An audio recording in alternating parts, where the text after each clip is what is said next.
Well, thank you, Governor, for those great remarks. And you know, as I was listening to that, I was thinking this is a legacy issue for you. You've been working on this for 6 or 7 years, but I think you're going to see the payoff for this in many years to come. I mean, for these kids that started in elementary school, it's going to be long past the time that you're governor next year that you're going to start seeing really, and if this can continue on and on, I think this is going to be a great program. But I was also wanted to ask you something before we open it up to questions of the audience. When you started this, and as this has continued through, what did the parents think of this? What was their response to this? Well, you got to picture life in 2015. It was a challenge with parents, you know, some, not all, but, you know, it wasn't their generation. They didn't follow this. They didn't understand the importance of it. But it was also educators. You had to bring them along. And so there was some hesitancy there. But as the students increased their demand and interest in it and said, yes, yes, we want this, teachers always respond and educators respond. If they don't respond because the governor says it's important, they will respond because the students say they want that. And eventually, I mean, it got momentum, and parents embraced it. They understand that as well as, you know, as well as the educators. And I want everybody to know, I love art education. I believe in history. I believe in all the social sciences. You don't diminish those things, but the computer science aspect is foundational, and so it's got to be a part of everything there, and the students should be exposed to it. It's also a great economic tool for the state. And I'm once again going back to this long range. I mean, and I think you'll see results from that in the future as this carries on. Absolutely, and you mentioned at the beginning a legacy issue. It's a legacy issue, you know, that students take it and they will have careers. But in terms of the economy, you know, I've set a goal of Arkansas being a micro hub of technology companies. We've been able to recruit some startup technology companies, some second stage technology companies, and they see the talent stream that's coming through. And of course, we have some incredible global enterprises in Arkansas that need their technology companies. They need that talent. And so it's also important for their continued growth. And I was also struck, and it's great that you really understand the equity component of this and the benefits that that's going to pay in the long term too, and including so many people in this initiative. So that is also great. With that, we're going to open it up for questions. If anyone has a question, we have mics around the room. There's a question back in the back there. We have a question in the back there. All right, if you want to stand up, and we have walking mic coming to you, and if you can tell us who you are and what your question is. Yes, thank you. My name is Jamal Abdulalim. I serve as education editor at The Conversation, which is a website for university scholars to share their knowledge and expertise with the general public. Governor, I was particularly interested in the story about your grandson. What did you say, great-grandson or grandson? Grandson. Grandson, because literally just today we submitted a proposal to use the game of basketball to teach important concepts from data analytics. As you know, a lot of players these days are using data analytics as part of becoming better basketball players, so that was particularly interesting.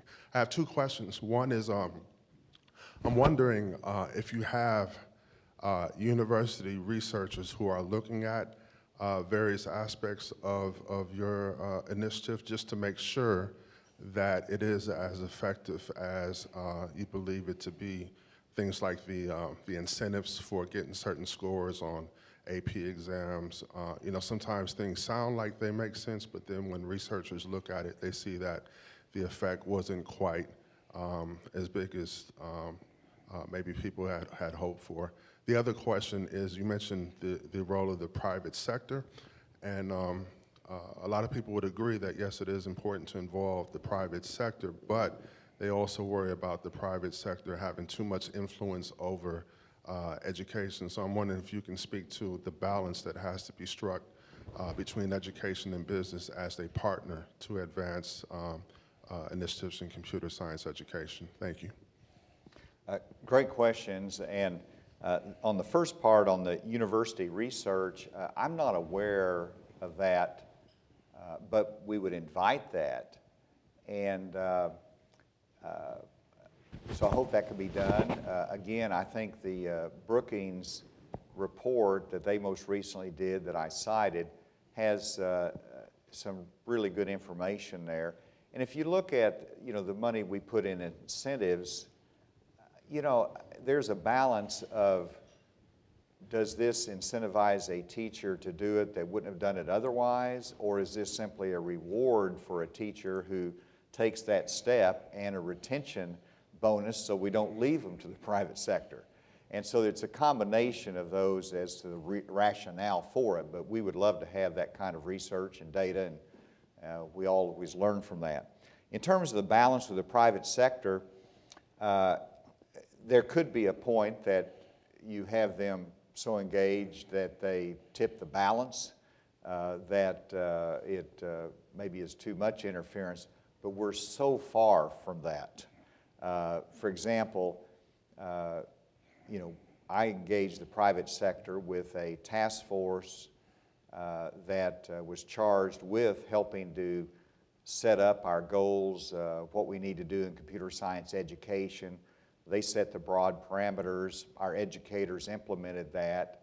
And then the biggest gap is, I mentioned the teacher that's trained and certified for teaching computer science, but there's so many in industry that would help encourage, come into the classroom, would tell real life stories, that would be such a great tool for the students to hear from the industry side. And that's the hardest part to connect, because people in a technology business, they're busy, they're doing their work, they're doing what their mission is. We got to get them connected more on the education side, just to mentor, to help the teacher showcase the opportunities for the young people.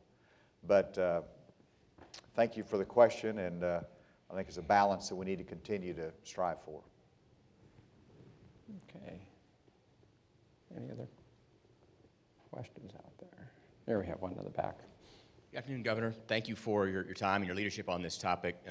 My name is Rob Russell. I lead a small business unit at Thomson Reuters focused on mitigating fraud in public programs, and I appreciate your point about data analytics in the context of national security. Computer science and data analytics is also really important in delivery of citizen services, in program integrity. And so one of the things I'm curious about is if you or other governors engaged in supporting this initiative are looking at ways to get students engaged in providing internships within public programs, within government agencies, to deliver lend their IT skills in an area that's going to be really important in the future. Thank you. Great point, and we're tiptoeing into that area. We in Arkansas, for example, we have a very strong government internship program.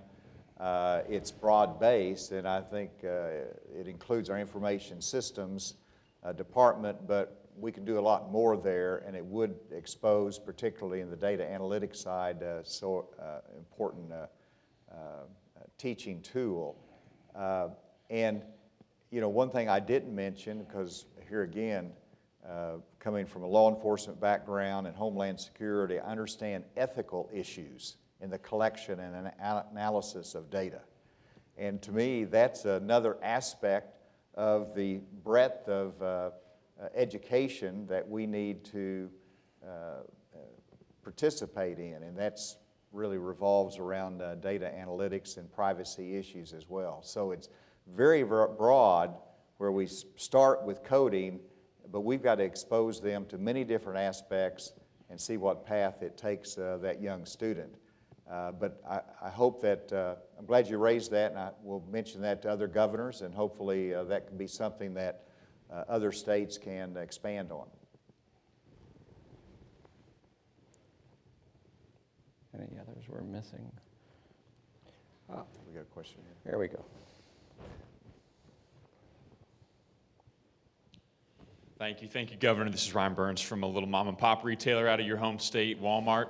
and a small e-commerce startup, you could say, as well, as we're trying to build out that capability. So first off, just want to thank you for your leadership on these issues. As we do grow out our tech presence, it is a critical job function that we're trying to hire for, and talent is challenging to find. So just curious, as you think about, we've succeeded a lot in our home state in Arkansas on this front.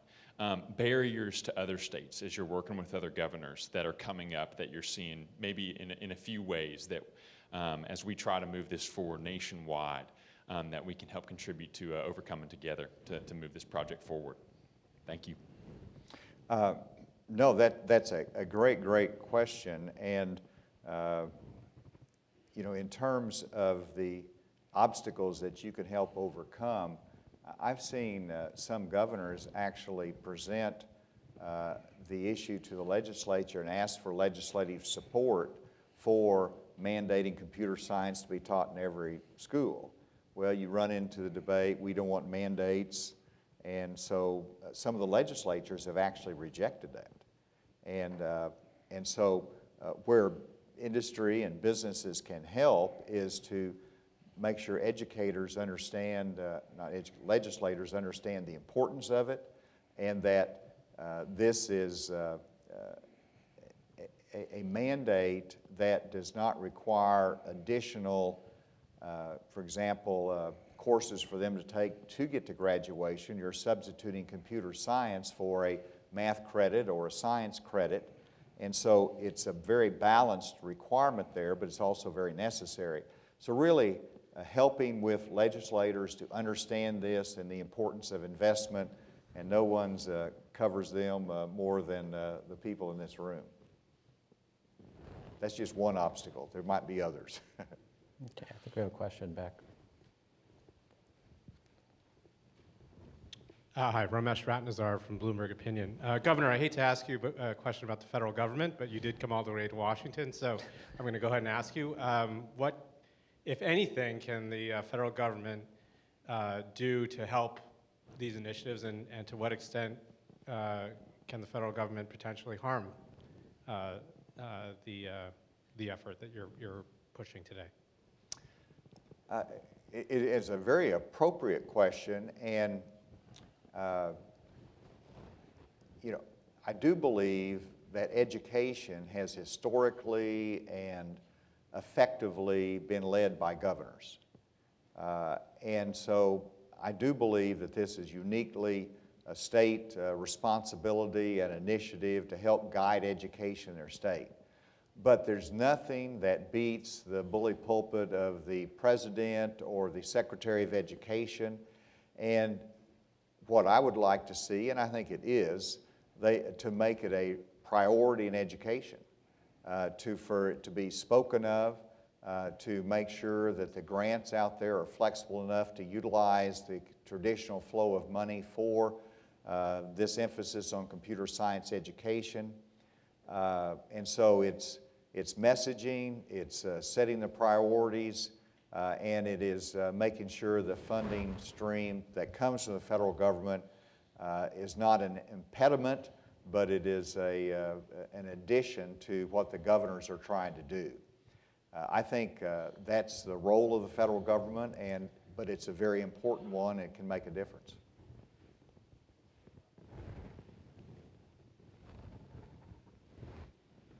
David. Thank you. David Kwan, representing Western Governors University. Thank you for your focus on this particular issue and your leadership. Computer science at the high school level introduces something to high schoolers that they might not otherwise get. But it's also, I'm curious as to, it's become a workforce issue as well, a skills issue moving forward. Have you seen in Arkansas, as you introduced it at the high school level, that's having an impact on your workforce programs and adult workers who maybe want to retrain and become part of this system as well? And is your initiative going to cover both of those? The answer is yes and yes. And it is a workforce issue. And so what you see is whenever young people are exposed to the breadth of technologies, whether again it's cybersecurity, robotics, IT function, whatever, they're exposed to it, then they develop their own areas of interest and they're exposed to opportunities. And they're bright enough, they can go online and they can further their education, as you very well know. They can enlist in a whole host of training opportunities and certifications where you can go straight into industry, or you can go into the four-year college or two-year college arena. And we have the Arkansas Coding Academy that one of our four-year colleges developed and implemented. It's not a four-year program, but it's a certification program emphasizing coding that fits in the workplace. And then we've also made adjustments for those non-traditional students that have been out of the workforce, want to re-enter, could be an ex-offender, a whole host of different avenues. We opened up our scholarships to non-traditional students so that somebody that's been out of the workforce can re-enter it and get some financial support for it. And of course, the coding would be one of the priorities, or computer science that would fit within that. So the answer is absolutely, and we want to be able to continue that.